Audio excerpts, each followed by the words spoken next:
The mystery of mujair fish skin, from tiger scales to the hidden dangers behind its crispy feature. Opening. We'll conduct a microscope observation. We'll examine the skin of fried tilapia fish step by step. We'll thoroughly unravel the profound mystery hidden within the skin of fried tilapia fish. From oil shimmers that create mirages, to mysterious craters that resemble craters on the moon. From foreign fibers that might contaminate our food, to curious black dots that look like they could be seen under a microscope today. Welcome to the world of the invisible. Let's get started. Segment 1. Mysterious glitter. Guys, look at this. Under the microscope, the fish skin, which previously only looked crunchy to the naked eye, suddenly transforms into a strange landscape. Notice this part. There's a very strong glow. Is this sheen just leftover cooking oil? The answer is both yes and no. First, cooking oil does leave a thin film, but under a microscope, the oil doesn't just stick. It forms ultra-thin layers that act like prisms. When light from the microscope's lamp hits these surfaces, it reflects and refracts, creating a very shiny, wet look. But there's something more interesting. Look at the less oily parts. There's still a sheen. Right, that's not oil. That's gelatin. When fish skin is heated, collagen, the structural protein that makes the skin supple, breaks down into gelatin. This gelatin is clear and shiny, so when it hardens, it creates a natural, reflective layer. Segment 2. Tiger skin phenomenon. Under a microscope, the tiger skin pattern is clearly visible. Why is this so? It's a fierce battle between water, oil, and heat. When the cooking oil reaches 180 degrees Celsius, the thin parts of the skin heat up more quickly. The water inside evaporates, and the skin shrinks rapidly. The thick parts remain, swelling as the water vapor from within pushes out, but can't penetrate. As a result, depressions form in the thin areas, and bumps form in the thick areas. The end result? A topographic map with the checkered pattern we see. So, what are those numerous black dots? There are 3 possibilities. They're natural spots on the fish when it's fried. The pigment shrinks and turns black.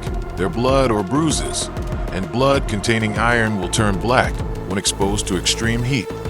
Segment 3. Holes and silver color. Guys, look at this scene. Is this the surface of the moon? Or an alien planet hit by an asteroid? That's a close-up of fried tilapia skin. When the fish is dipped in hot oil, the water in the inner layer of the skin boils instantly. The 180 degrees Celsius temperature turns the water into steam, which has a volume 1,600 times greater than water. This pressure seeks an escape route. It pounds on the roof of the skin from the inside. When the pressure becomes unbearable, boom, steam explodes out, tearing through the undercooked surface, creating a crater. Once the steam escapes, the hole can either fill with oil or remain empty. Now notice this one. There's a section of skin that's a deep silver color.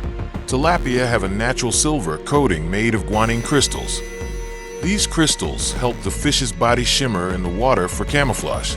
When fried, this guanine is usually destroyed by the heat. However, in some areas, usually the thickest or most protected, the guanine crystals don't completely disintegrate. They melt briefly and then recrystallize with a different structure, creating a deeper silver color, almost like liquid metal. Segment 4. A showcase finding. Red and clear microfibers. You saw that earlier. Among the collagen network, in between the oil craters, under the highest magnification, we found something that shouldn't be here.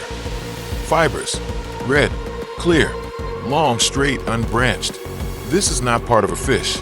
My friend, we're looking at microfibers, or more precisely, microplastics. The big question is where it comes from. Environmental pollution. Our tilapia fish live in rivers or fish cages. In some places, they are already polluted by household waste. Every time we wash polyester clothes, thousands of microfibers are released and enter the river.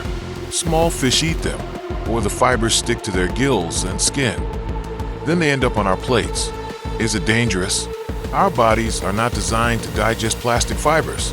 They are uninvited guests in our bodies. and their presence on the skin of our fried fish today is clear evidence of how close we are to pollution.